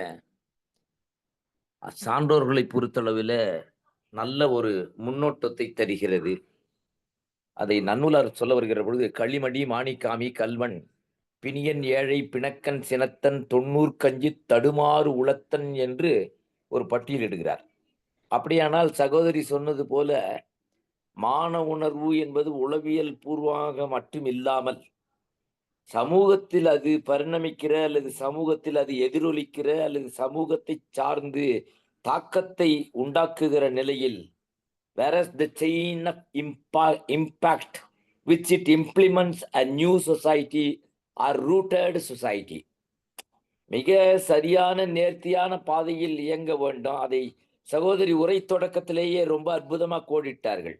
அதை சிவசுப்பிரமணிய ஐயா சொல்லுகிற பொழுது எவ்வாறு ஒரு ஒரு தனி மனிதனுடைய நிலையிலிருந்து விலங்காய் இருக்கிற அல்லது யார்க் என்று சொல்லுகிற எருதின் நிலையில் இருக்கிற பண்பாகவும், அப்போ மனிதனுக்குள்ளே எவ்வாறு குறிஞ்சியிலே மருதமோ, மருதத்திலே எவ்வாறு பாலையோ இல்லையா, முறவியைத் திரிந்து நடுங்கு துயருறுத்து நாப்புலர வாடுகிற நிலையில் எவ்வாறு ஒரு பண்பு மாற்றங்களோ கலாச்சார ஊடுருவல்களோ நம்மை அழைத்து செல்கிறதோ அப்படி ஒரு சமூக பார்வையை இங்கே பதிப்புகிறார். முதல் 3 குறள்கள்ல பார்க்கிற பொழுது நாம் இப்படி நினைக்கிறோம், ஒரு மனிதனுடைய தனி மனித வாழ்வில் இருக்கக்கூடிய ஏக்கம், தாக்கம், துக்கம் எது வேணா இருக்கலாம். அவ்வாறு இருக்கிற அந்த நிலையில மனிதன் எதை விட வேண்டும், எதை செய்ய வேண்டும், எதை உற வேண்டும், அப்படி 3 கேட்கிறார். விடல், செயல், உறல். அப்படியானால் அடுத்த 3 ரொம்ப அழகா இருக்குது. அடுத்த 3 சொல்லுகிற பொழுது தலையின் இழிந்த மயிர் ஒரு நிலை. உலக இலக்கியத்துல மகாத்மா காந்தியை கேட்பார், சிரித்து கொண்டே மேலை நாட்டார் கேட்பார், mister Gandhi where rats cut your hair என்று கேட்பார்கள். உன்னோட முடிய எலி ஏதாவது கோதிர்ச்சா காந்தி, மோகன்தாஸ் என்று அழைப்பார்கள். அப்போ காந்தி சிரித்து கொண்டே புன்னகை ஒன்றை உதிர்ப்பாராம், சொல்லுவாரு, whereas it turns the rat it turns and learns something in me என்று காந்தி விளக்கம் கொடுத்தாரா. மகாத்மா காந்திக்கு இருந்த மாபெரும் நிகழ்ச்சி என்ன தெரியுங்களா, எனக்கு நகைச்சுவை உணர்வு மட்டும் இல்லை என்றால் என்று சொல்றாரு ஒரு இடத்துல. நண்பர்களே, மன்றமே, மோகன்தாஸ் கரம்சாந்த் காந்தி அவருடைய நகைச்சுவை உணர்ச்சி ரொம்ப அபாரம். சரி, இங்கே பார்த்தா 3வது குறள்ல அதே மாதிரி பாருங்க. மயிரணையர் என்று சொன்னது ஒன்று, குன்றின் அணையார் பாருங்க 2வது ஒரு ஒரு ஒப்புமை பாருங்க. ஒப்புமை தோன்ற செப்புவது உவமைன்றது இருக்கட்டும். அடுத்தது அதே மாதிரி அடுத்த குறள்ல பாருங்களேன். புகழ் இன்றால் எப்போன்னா புத்தல் உலகத்தை கொண்டு போய் காட்டுறாரு. அடுத்த 3 குறள்ல how darely he set right the path and provoke something. என்ன மாதிரி அத அந்த இந்த 3 எப்படி அடுக்கியிருக்கிறார் பாருங்க. வினோதம் விந்த. அதனால்தான் மாதானு பங்கி தெய்வ புலவன்னா தகும். அடுத்தது அடுத்த 3 பாருங்களேன், இன்னும் வினோதம். அடுத்த 3ல பாருங்க, ஒட்டார் பின் செல்லுகிறவருடைய நிலையா. அடுத்தது பாருங்க, அதுக்கப்புறம் வந்து மருந்தா, இது என்ன பெரிய மருந்தா, இது வாழ்க்கை கிடைக்குதே, மருந்தா என்ன என்று கேட்கிறார். ஒட்டார் பின் செல்லுகிற நிலை ஒன்று சொன்னாரா, அது வருந்தும் நிலை. அடுத்தது மருந்து நிலை. அப்புறம் அதை விட வினோதம், லாஸ்ட் பட் ஒன் பாருங்களேன். மயிர் நீப்பின் வாழின் அந்த மனிதர்களுடைய வாழ்க்கையில பாருங்க, உயிர் நீப்பர்னே சொல்லிட்டார். இந்த 3 பாருங்களேன், முதல் 3 எப்படி, அடுத்த 3 எப்படி, இந்த 3 கடைசி குறள் முத்தாய்ப்பு. அது சாத்தூர் ஐயா அழகா தொட்டு காட்டாங்க. அவங்க தான் வந்து இப்போ நூல் வெளியிட இருக்கிறாங்க. இப்பதான் ஒரு குழந்தை ஈன்றெடுத்திருக்கிறார். அவர் இதுக்கு முன்பு பல நூல்கள் வெளியிட்டிருக்கலாம். ஆனால் நம் கண்ணில் பாமரருக்கு ஒரு நூல், பரமனுக்கு படிச்சிட்டேன், கண்ணாடியை போட்டு படிப்பா, பரமனுக்கு எங்க இருக்குது, பாமரனுக்குன்னு படிப்பான்னா. அப்புறம் உத்து படிச்சா பாமரருக்கு அவங்களுடைய பாடல் நூலை சாத்தூரார் வெளியிட இருக்கிறார். வாழ்க மன்றம் வாழ்த்துகிறது. பிள்ளைக்கு வந்து பெயர் சூட்டு விழா செய்துட்டீங்க. நீங்க அந்த நூல் வெளியீட்டு விழாவுக்கு அழைப்பு கொடுத்துருக்கீங்க. ரொம்ப மகிழ்ச்சி, ரொம்ப மகிழ்ச்சி. சாத்தூரார் சொல்ல வந்தது ரொம்ப அருமை. 10க்கு 10 தலை ராவணன்னா ஒத்த தலை ராமன் தான் வெற்றி பெற்றான். அந்த மாதிரி ஒன்று சொன்னாலும் சரியா சொன்னார், ரொம்ப அழகா சொன்னார். நம்ம மனித வாழ்க்கையில அதை ஐயா பொருத்தி காட்டினாங்க. பேராசிரியர் சங்க இலக்கியத்துல என்ன மாதிரி இருக்குன்றத பொருத்தி காட்டினாங்க அந்த மான் என்கிற செய்திக்கு. அதே மாதிரி இங்க சிறப்பா சொல்றாரு இந்த கடைசி திருக்குறள், இழிவரின் வாழக்கூடாது, இழிவரின் வாழாதார். அது அறச்செல்வி சகோதரி சொன்னாங்க, என்னை யார் தாக்குனாங்களோ, யார் நாக்கு போட்டு பேசினாங்களோ அவங்க மூக்குல விரல வச்சு பாக்குறாங்க. ஆகவே வாழ வேண்டும், அது அறச்செல்வி சொல்றாங்க, உரைச்சு சொல்றாங்க. அதனாலதான் அவங்க உரைச்செல்வி. நண்பர் சிவசுப்பிரமணிய ஐயா சொன்ன கருத்துக்கு மறுபடியும் வருகிறேன். என்னடா இவன் எப்போ வந்தாலும் சுத்திக்கிட்டே இருக்கிறான்னு சொல்லாதீங்க. சுற்றி சுற்றி வந்தாலும் நான் தெய்வங்களையே விக்கிரகங்களையே சுற்றி சுற்றி வருகிற பக்தன். சிவசுப்பிரமணிய ஐயா சொன்னாங்க, ஒரு மனித வாழ்க்கையில் இருக்கக்கூடிய சாதாரண சலனத்தை உண்டாக்குகிற ஏளனம். அவங்க சொல்லும்போது அப்படியே அப்படியே பக்குன்னுச்சு. அப்பாவை ஒருத்தர் ஏளனப்படுத்துறாங்க. நான் போறேன், இப்ப பள்ளிக்கு எதேச்சா போறேன். ஆமா, அப்போ போகும்போது அப்பா சிரிச்சுக்கிட்டே அமைதியா, ஏன்னா நான் வந்துட்டேன் எனக்கு தெரியக்கூடாதுன்னு மறைக்கிறாங்க அப்பா. ஆனால் நடந்தது என்ன தெரியுமா நண்பர்களே, அப்பாவினிடத்துல படித்தவங்க, ஏற்கனவே சொல்லியிருக்கேன், அப்பாவோடு பணியாற்றியவர்கள்ல அப்பா கிட்ட படிச்ச 2-3 ஆசிரியர்கள் இருக்காங்கல்ல, வேகமா 1-2 தாக்க போயிட்டாங்க. அந்த அப்பாவை யார் நாக்கு போட்டு பேசினாங்களோ. ஏன் சொல்றேன்னா, மானத்தை எடுக்கும்படி ஒன்று சொல்லலாம் அல்லது செயல்பாட்டுல காட்டலாம். ஒரு முறை நான் அந்த செயல்பாட்டுக்கு ஒரே ஒரு உதாரணம் சொல்றேன். அம்மா வந்து உறவினர் வீட்டுக்கு போறாங்க, சொல்லக்கூடாது மன்றம் மன்னிக்கினா. அம்மா வந்து உறவினர் வீட்டுக்கு போறாங்க. ஏன் வந்த கேக்குறாங்க. நண்பர்களே, ஒளியால் சொல்றார், ஒருவர் தன்னுடைய வாழ்க்கையில ஒளியாகிய புகழை ஈட்ட மானத்தை அவர் மேற்கொள்வது அல்லது whether he able to face. இன்றைக்கு சகோதரி உரைப்பொழிவாளர் ஆண்டு விழாவில் நடிகர் வந்து கொடுத்தாரு. நடிகர் ஹரிஷ் கையால பரிசு வாங்கியிருக்காங்க ஆண்டு விழாவில். சகோதரி இன்றைக்கு உரைப்பொழிவு செய்த சுபாஷினி உள்ளிட்ட பேராசிரியர் குழுவினர், தனசேகர் அண்ணன் அவங்களுடைய சேர்மன் தனசேகரன், எங்க சீனியர் அண்ணன், தனசேகர் அண்ணன் கையால மயிலம் பொறியியல் கல்லூரி ஆண்டு விழால பாராட்டப்பட்டிருக்குன்னா அது சகோதரி முதற்கண் மன்றம் பாராட்டுகிறது. சுபாஷினி சகோதரி ஆண்டு விழா கல்லூரி ஆண்டு விழா சொல்றேன். நண்பர்களே, ஒன்று பரிசிலாக கிடைக்கிற பொழுது வெற்றி, அது மானம் என்பதை விட புகழ் என்பது. அதைத்தான் சகோதரி ரொம்ப அழகா உரையில ஒப்பிட்டு காட்டினாங்க. புகழை நீக்குகிற மானம் என்பது வேறு, அது உளவியல். அன்னை தெரசாவோ துப்புறான், சரி துப்பிட்டீங்களா, நன்றி, எனக்கு கொடுத்ததுக்கு சரி நன்றி, ஆனா என்னுடைய அனாதை ஆசிரமத்துக்கு ஏதாவது தாருங்களேன், என்னுடைய அனாதை ஆசிரமத்துக்கு ஏதாவது தாருங்களேன் என்று மறுபடி எச்சலை துடைத்துக் கொண்டார்கள் என்று சொன்னால் அன்னை தெரசா உலகத்திற்கே அன்னை. வாய்ப்புக்கு நன்றி. நன்றி நல்லாசிரியர் அவர்களே. அடுத்ததாக அம்மா சுபாஷினிமா, நீங்க எதுவும் நிறைவா சொல்ல விரும்புறீங்களா?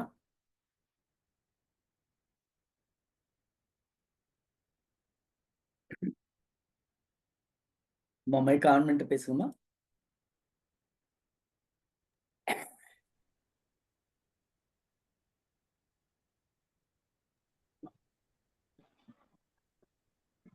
ஐயா வணக்கம் ஐயா. பேசுங்க. எல்லோரும் நிறைய கருத்துக்களை சொன்னாங்க. அதுல இருந்து நான் ஒரு விஷயம் சொல்லணும்னு நினைச்சேன். அருள் செல்வி அம்மா சொன்னாங்க, நம்முடைய எங்கே குறைகிறதோ அங்கே நம்முடைய செயல்பாடு விடையா இருக்கணும் அப்படின்னு சொல்லியிருந்தாங்க.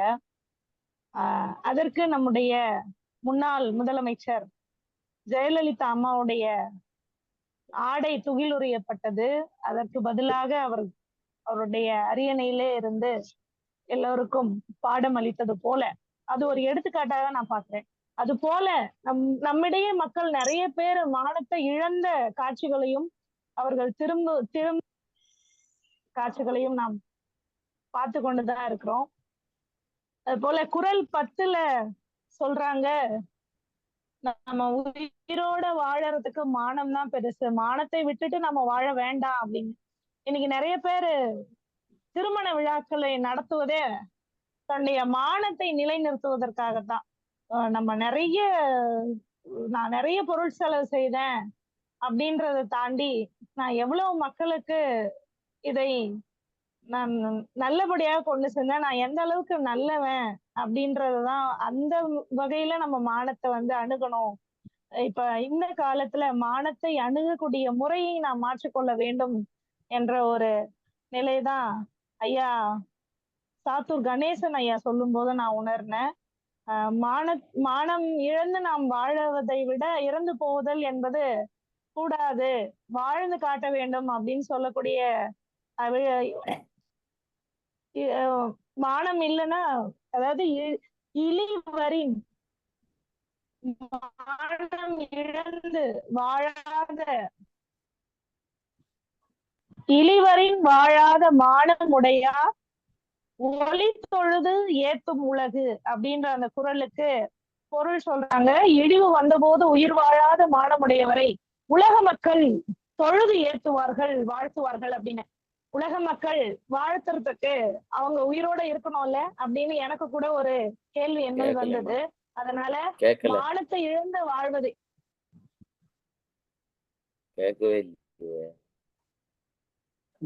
ஐயா ஐயா இணைஞ்சிருக்காங்க. ஆரோக்கியநாதன் ஐயா இணைஞ்சிருக்காங்க. ஐயா தானே? ஐயா பேராசிரியரே ஆரோக்கியநாதன் ஐயா தானே? ஐயா ஆமா, உங்க ஐயா தானையா? பாண்டிச்சேரியில இருந்து ஐயா தானே இணைஞ்சிருக்காங்க. ஐயா வணக்கம்.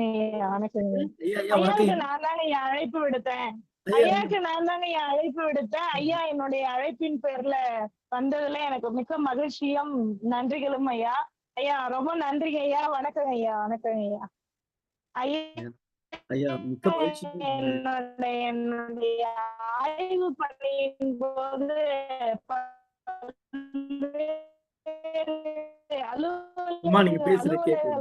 அளவுல எனக்கு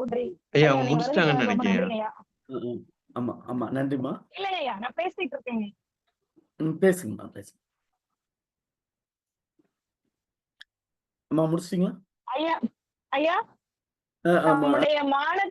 நம்ம மானத்தை நிலைநிறுத்துவதற்காக நாம் செய்யக்கூடிய செயல்கள் சில நேரங்கள்ல அவங்க நம்முடைய பேசுறது கேட்கலையா? மௌனம் பொதுச் செயலாளரே எனக்கு கேக்குது. நிறைய பேர் அப்படி சொல்றாங்க. நல்லா பட் எனக்கு நல்லா கேக்குதே. எனக்கு கேக்குது பொதுச் செயலாளரே. ஆமா, ஒரு வரி விடாம கிளீனா கேக்குதே. ஐயா கேக்குதுங்களா ஐயா? பேசுங்கம்மா, நீங்க பேசுறது கேக்குதுமா. சில நேரங்கள்ல நாம் நம்மளை அவமதிக்கின்ற நேரங்கள்ல நம்முடைய சிரிப்பும் மௌனமும் நம்முடைய மானத்தை காக்கின்ற பாதுகாப்பாக நாம் ஏற்றுக்கொள்ளலாம். சில நேரங்களுக்கு நம்மை மானபங்கப்படுத்தும் போது நம்முடைய சிரிப்பை அதற்கு பதிலாகவும், சில நேரங்கள்ல நம்முடைய மௌனத்தை பதிலாகவும் தரும் பொழுது நம்முடைய மானம் என்கிற சில நேரங்கள்ல நம்ம பதிலடியாக வாழ்ந்து காட்டுகிற பொழுது மானம் நிச்சயமாக தன்மானம் அப்படின்னு சொல்லக்கூடிய சுயமரியாதை நம்முடைய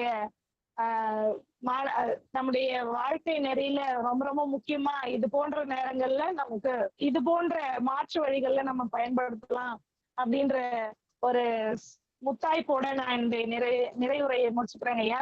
ஐயா நல்லாசிரியர் முனைவர் நாகராஜன் ஐயா சொன்னாங்க, எனக்கு ஐயா இந்த கல்லூரியில் என்ன பார்த்தது எனக்கு தெரியாது. ஐயா நான் இப்பதான் முதன் முறையா பாக்குறேன். ஐயா அவர்களுக்கு நன்றி. என்னை அறிஞ்சு என்ன இவங்களுக்கு தெரியும் அப்படின்றதுல எனக்கு ரொம்ப மகிழ்ச்சியும் நன்றியும். இந்த வாய்ப்பை எனக்கு கொடுத்த தமிழ்நாடு கலை இலக்கிய பெருமன்றம் உள்ளிட்ட பெருமக்களுக்கு என்னுடைய நன்றியும் பணிவான வணக்கங்களும் ஐயா. நன்றிமா. ஒரு சின்ன வேண்டுகோள்மா, எங்க ஐயா வந்திருக்காங்க, அவங்கள பற்றி கொஞ்சம் சொல்லிருங்கம்மா இந்த அவையில. ஏன்னா எல்லாருக்கும் தெரியணுங்கிறக்காண்டி. ஐயா எல்லாருக்கும் தெரியும். உண்மையிலே படபடப்பு தான் இருக்குது. ஐயா பார்க்கவுமே கொஞ்ச நேரம் அப்படியே முழிச்சு போயிட்டேன், என்ன ஐயா இணைஞ்சிருக்காங்க அப்படின்ட்டு. பொதுச் செயலாளரே அவங்கள பற்றி கொஞ்சம் அறிமுகம் பண்ணிக்கிறோம். பொதுச் செயலாளரே கட்டாயம். பேராசிரியருக்கு அவங்க எங்க பொதுச் செயலாளர் நம்மளுடைய எழுத்தாளர் தனுஷ்கோடி ராமசாமி ஐயா இருக்காங்களா, அவருடைய மகனார் தான் அவரு. மருத்துவர் தாரம் நம்முடைய தமிழ்நாடு கலை இலக்கிய பெருமன்றத்தினுடைய மாநில பொதுச் செயலாளராக இருக்காங்க, மருத்துவரா இருக்காங்க. ஐயா அம்மா ஐயாவை பற்றி கொஞ்சம் அறிமுகம் பண்ணுங்கம்மா. ஐயாவுக்கு அறிமுகம்னு இல்லை, ஒரு பதிவு தவறுதலா எடுத்துக்காதீங்க, கோச்சுக்காதீங்க. ஐயா அம்மா சொல்லுங்கம்மா. அம்மா நீங்க சொல்றீங்களா இல்ல அம்மா புனிதவதி அம்மா இருக்கீங்களா? அம்மா சுபாஷினிமா பேராசிரியர் சொல்லுங்கம்மா. எங்க ஐயாவை பத்தி சொல்லுங்கம்மா. ஐயா பற்றி சொல்லுங்கம்மா கொஞ்சம். அவங்க பணி பார்த்தது எல்லாம் சொல்லுங்கம்மா ப்ளீஸ். முனைவர் எஸ். ஆரோக்கியநாதன் ஐயா அவர்களுக்கு வணக்கம். ஐயா அவர்கள் புதுவை பல்கலைக்கழகத்துல தமிழ் புலத்துல புல முதன்மையராகவும் ஒரு சில எத்தனை ஆண்டுகள் எனக்கு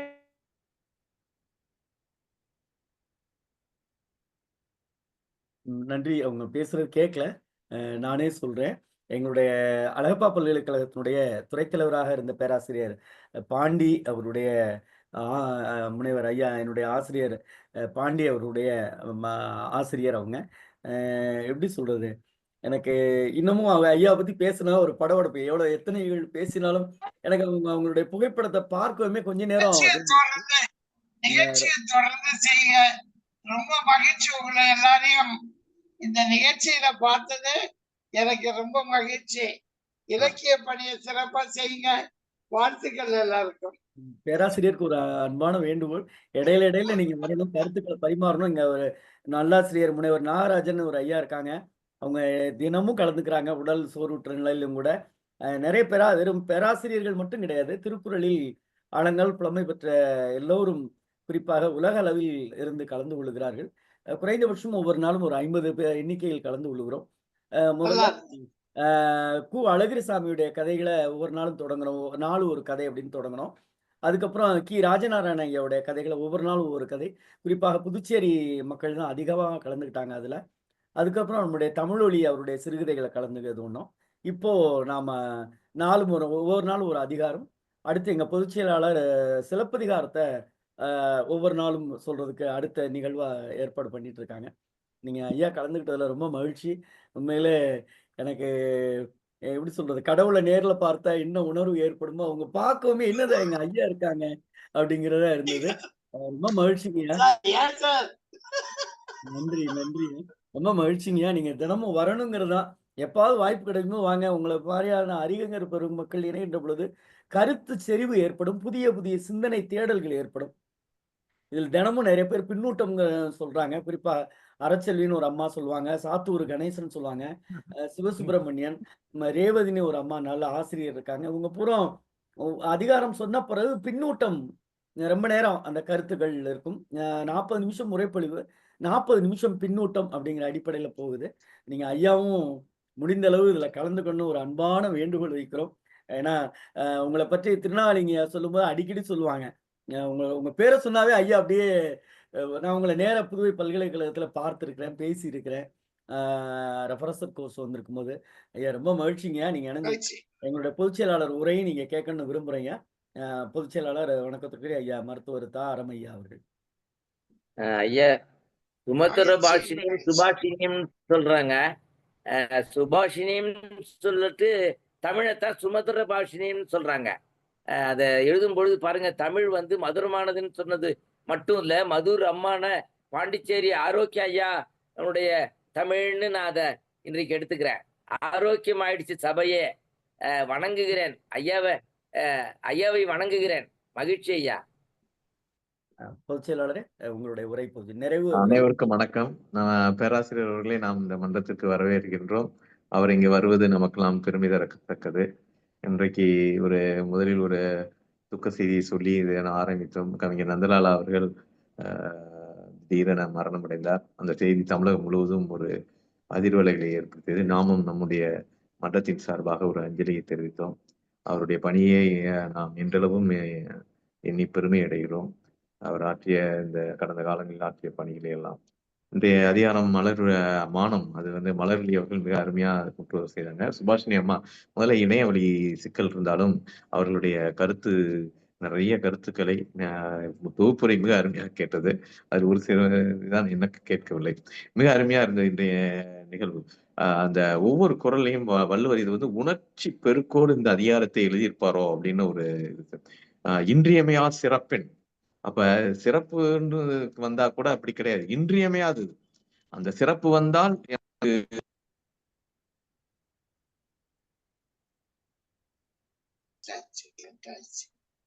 கேக்குதாயா? அந்த சிறப்பு வந்தால் எனக்கு இன்றியமையாதது கிடைக்கும் என்றாலும் கூட அதை ஏற்றுக்கொள்ளக்கூடாது. மானத்தை இழிவான காரியங்களை செய்யக்கூடாது. அதுக்கப்புறம் சீரோடு பேராண்மை, அதையும் நம்ம அதை சொல்றாரு. இப்படி அடிக்கிட்டே வந்தவர் தான். அதுக்கடுத்து ஒரு குன்றுமணி அளவு நீங்கள் வந்து மானம் இழக்கக்கூடிய காரியத்தை செய்தாலும் தலை அப்படின்றது உயர்வானது. அதில் இருந்த ஒரு தலைமுடி மயிர் கீழே விழுந்துட்டா எப்படி ஆகுமோ அதுபோல நீங்க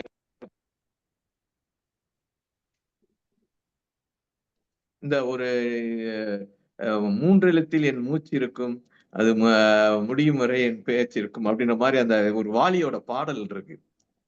அந்த பாட்டை இந்த இதுல வருது. அந்த பெருக்கத்து வேண்டும் பணிதல், ஒரு செல்வம் வந்தப்ப இது வந்து ஆச்சரியமா இருக்கு. செல்வம் வந்தப்ப பணிவும், வறுமை வந்தப்ப துணிவும் அப்படின்ற. அப்ப இது ரொம்ப எப்படி ஒரு வாழ்க்கையை உணர்ந்து சொல்றவரால மட்டும்தான் இப்படி சொல்ல முடியும். அதுக்கப்புறம் சொல்றாரு, இகழ்வார் பின் சென்றால் என்ன நடக்கும்? இந்த உலகத்திலையும் புகழ் இருக்காது, புத்தேல் உலகத்தை நீங்க வந்து புகழ் பெற முடியாது. ஒண்ணு சொல்றதா மிக அருமையா இருக்கு. நீங்க இகழ்வார் பின் சொல்றீங்கன்னா உயிரோட வாழ்றத என்னோட செத்து போயிட வேண்டியதான். செயலாளரை நீங்க பேசுங்க. சரி. செத்து போனால் கூட நீ பரவாயில்லடா அப்படின்னு சொல்றாரு. அதுக்கப்புறம் இன்னொன்னு சொல்றாரு, நீ வந்து இகழ்வார் பின் போறைய அது வந்து சாவாமைக்கு மருதா அப்படின்னு கேக்குறாரு. எல்லா உயிரும் என்னைக்கோ சாக போகுதுடா, நீ இன்னைக்கு போனதுனால மட்டும் நீ சாகாம இருந்துட போறியா? ஊன் உடம்பும் வாழ்க்கை, ஊன் ஓம்பும் வாழ்க்கை அப்படின்னு அட்டிக்கிறார். அதுக்கப்புறம் அந்த கவரிமான சொல்றது அதுல வந்து நம்ம கவரி மான்னு எடுத்துக்கிறோம். அத வந்து கவரினாலே முடின்றோம், மான்றது விலங்கும். அப்ப முடியால் போர்த்தப்பட்ட விலங்கு அது எங்க இருக்கும்? பனிப்பிரதேசங்கள்ல இருக்கும். அந்த முடி விழுந்துருச்சுன்னா அதால வாழ முடியாது. அதை போலதான் உதாரணம் கொடுக்காருன்னு ஒரு இது இருக்குது. நம்ம இடையில தான் கவரிமான்ன்றது ஒரு வித யாக்குன்னு சொல்லக்கூடிய காட்டெருமையை ஒத்த முடிகள் அதிகமான ஒரு விலங்கோ அப்படின்ற மாதிரி ஒரு கருத்து இருந்து அது கூட ஏற்றுக்கொள்ளலாம். இது வந்து ஒரு முடி விழுந்துச்சுன்னா ஒரு உயிரினம் வாழாது அப்படின்றது ஒரு கற்பனையான விலங்காகத்தான் இருக்க முடியும். ஆனால் பனிப்பிரதேசத்தில் முடி இல்லைன்னா உயிர் வாழவே முடியாது. அது சொல்லலாம். அதுக்கப்புறம் இந்த ஒளியை வந்து தொழுதேத்தும் உலகின்றார். நீங்க வந்து மானம் இழந்ததுனால் உயிர் கூட இழந்தவன் எப்படி இருப்பான்னா இந்த அவனுடைய பெருமை இந்த உலகம் எப்படி இருக்கணும் தொழுது ஏத்துக்கிடுவான், சும்மா ஏத்துக்காது, அதை வணங்கி ஏத்துக்கிடுன்ற மாதிரி அவரை பிடிக்கிறாரு. அது இந்த குரல் எல்லாமே அருமையா இருந்தது. இன்னைக்கு விளக்கம் சொன்னாங்க. நீங்க வந்து நாகராஜன் ஐயா வந்து அந்த அன்னை தெரசா பத்தி சொல்லப்ப இது வந்து உணர்ச்சி மிக்க காட்சி. அது வந்து ஏதாவது கொடுங்கன்னு கேட்கிறப்ப எச்சில் துப்புடவனே எனக்கு எச்சில் கொடுத்துட்டீங்க, இந்த ஏழை அனாதை குழந்தைகள் இருக்காங்க, அவங்க எதுக்கு ஏதாவது கொடுங்க, அது அவரால் சொல்ல முடியல. அதுதான் உண்மையான ஒரு இது. அப்பாவுடைய ஒரு கதையில வரும். கஸ்பான்னு ஒரு கதையில ஒரு நேர்மையான ஒருத்தரை ஊழல் செய்யக்கூடிய ஒரு அரசு அதிகாரி செருப்பால் அடிப்பார். அந்த அந்த அந்த நிகழ்வை எழுதிவிட்டு தன்னுடைய பேனாவை உடைத்ததாக சொன்னார். உடைச்சிட்டு அழுதுதா சொன்னார். அப்ப அந்த மானமுள்ள மனிதர்களுக்கு பிறர் மக்களும் தன்னோடு வாழக்கூடிய அந்த வகையில் நம்ம இங்க நாகராஜன் ஐயாவுடைய உணர்ச்சியை நாம் பார்த்தோம். அவருக்கும் அதே போன்ற ஒரு உணர்வு இருக்கு. தன்னுடைய மானம் மட்டுமல்ல, தன்னுடைய இருக்கக்கூடியவங்களுடைய மானமும் பெரிது. இதைத்தான் கம்பன் ஒரு இடத்துல கூட சொல்றதா நம்ம ஜீவா சொல்வார். ராமன் வனவாசம் முடிந்து வருகிறான், தசரதனை கூட்டு வருகிறாங்க. தசரதனை கூட்டு வர்றப்ப தேவர்கள்லாம் கூட்டு வராங்க. தசரதன் எதுக்கெடுத்தாலும் ஒரு வரங்கேளுன்னு சொல்லுவான். அப்ப ராமன்ட்ட கேக்குறப்ப நீ வரங்கேளுன்றான். இப்ப என்ன பண்ணிருக்கான் தசரதன், இந்த வனத்துக்கு போ சொன்ன உடனே கைகேயும் பரதனும் என்னுடைய மனைவியும் மகனும் அல்லன்னு சொல்லிட்டான் கோபத்துல. அது ஒரு மனுஷன் செய்யலாமா? அப்படி செஞ்சிருந்தா அது பாவமே. அந்த பாவத்தையும் போக்க வேண்டும் என்று ராமன் நினைத்தவன் சொல்றான். தசரதன்ட்ட கேக்குறான், நான் காட்டுக்கு போறப்ப என் அம்மாவையும் என்னுடைய தம்பியும் நீ மனைவியும் மகனும் இல்லை என்று சொன்ன, அதை திருப்பி ஏத்துக்கோன்னு சொல்றான். இந்த நிகழ்வை நம்ம இதோடு ஒப்புவிட்டு பார்த்தோம்னால் நம்முடைய மானம் மட்டுமல்ல, அனைவருடைய மானமும் முக்கியம் என்று கருதும் நாகராஜன் ஐயா போன்றவர்கள்லாம் இங்கே இருக்கிற போது இந்த மன்றம் இன்னும் இன்னும் செழுமையிடம். அனைவருக்கும் வாழ்த்துக்கள். நன்றி. நன்றி பொதுச் செயலாளரே, மிக்க மகிழ்ச்சி. எப்படி சொல்றது, ரொம்ப மன நிறைவா இருக்கு பேசுவதற்கு. ஏன்னா ஒவ்வொரு நாளும் நான் நிறைவா பேசினாலும் கூட இன்னைக்கு ஐயா ஆரோக்கியநாதன் ஐயா இணைஞ்சதுல ரொம்ப மகிழ்ச்சி. ஐயா தினமும் வாரத்திற்கு ஒரு முறையாவது எங்கள் ஐயா இணைய வேண்டும் என்கிற அன்பு வேண்டுகோளையும் இந்த தருணத்தில் நாங்கள் வைக்கிறோம். 8 மணிக்கு தொடங்கி சரியா 9:20க்கு நாங்கள் நிறைவு பண்ணிடுவோம். நீங்க 8:15க்கு வந்தால் போதும். ஒரு ஒரு ஏன்னா இந்த பிள்ளைங்களெல்லாம் நீங்க வாழ்த்தணும். ஏன்னா எங்க திருநாளிங்க அடிக்கடி ஒரு வார்த்தை சொல்லுவாங்க, அவர் சொன்னா பழிக்குங்க, பிள்ளைய நல்லா வரும்னு சொன்னா நல்லா வந்துருங்க அப்படின்னு சொல்லுவாங்க. அதனால நீங்கள் தயவு செய்து இந்த அன்பு பிள்ளைகளை எல்லாம் வாழ்த்த வேண்டும். ஏன்னா நிறைய பேர் எனக்கு நம்முடைய இந்த தமிழ்நாடு கலை இலக்கிய பெருமன்றம் இதை நடத்துகிற நோக்கம் என்பது உரையாளர்கள் சொல்லுகிற உரையை இங்கு எதிர்பார்க்கவில்லை.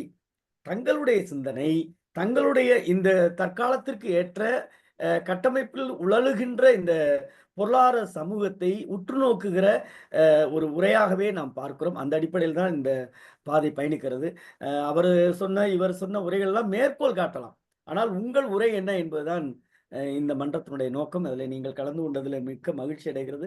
தோழர்களே, இன்றைக்கு முற்றோதல் செய்த அருமை மாணவிக்கும் உரைப்பொழிவு உண்மையில அம்மா சுபாஷினிமா நன்றிமா. உங்களுக்கு எங்களுடைய பேராசிரியரை நான் ரொம்ப எனக்கு அதான் சொல்றேன், எனக்கு ரொம்ப மகிழ்ச்சி.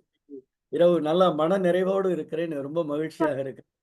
சுபாஷினி அம்மாவுக்கும் மிக்க மகிழ்ச்சி. இணைந்த பேராசிரியர் அவர்களுக்கும் ஐயா ஆரோக்கியநாதன் ஐயாவுக்கும் இந்த மன்றம் தமிழ்நாடு கலை இலக்கிய பெருமன்றம் நெஞ்ச நேர்ந்த நன்றிகளையும் சொல்லி, பின்னூட்டத்தால் பெருமை சேர்க்கிற அத்தனை ஆளுமைகளுக்கும் நன்றி சொல்லி, பொதுச்செயலாளரே நாளைய நிகழ்வை நான் அறிவிச்சிடலாமா?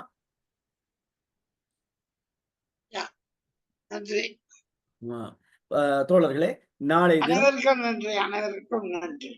நன்றிங்க. நாளைய தினம் 98வது அதிகாரத்தை முற்றோதல் செய்வதற்காக உடையார் பாலத்தில் இருக்கக்கூடிய ராம்சந்த் என்ஆர் பொது மேல்நிலைப் பள்ளியினுடைய 4ஆம் வகுப்பு மாணவர் வருண் அவர்கள் பெருமை என்கிற அதிகாரத்தை முற்றோதல் செய்கிறார். இதற்கு உரைப்பொழிவு செய்வதற்காக சென்னையிலே இருக்கக்கூடிய சவிதா பல்கலைக்கழகத்தினுடைய இணை பேராசிரியர் முனைவர் ஞா செல்வக்கனவு அவர்கள் உரைப்பொழிவு செய்கிறார்கள். இந்த 2 ஆளுமைகளையும் நாளைய தினம் இந்த மன்றம் அவளோடு எதிர்பார்த்து நாளைய தினம் இரவு 8 மணிக்கு நாளும் ஒரு அதிகாரம் என்கிற தலைப்பின் கீழ் தமிழ்நாடு கலை இலக்கிய பெருமன்றம் தோழர் ஜீவா அவர்களினுடைய சிந்தனை களத்தோடு இணைந்து பயணிப்போம். நன்றியும் வாழ்த்துக்களும் அத்துணை ஆளுமைகளும்.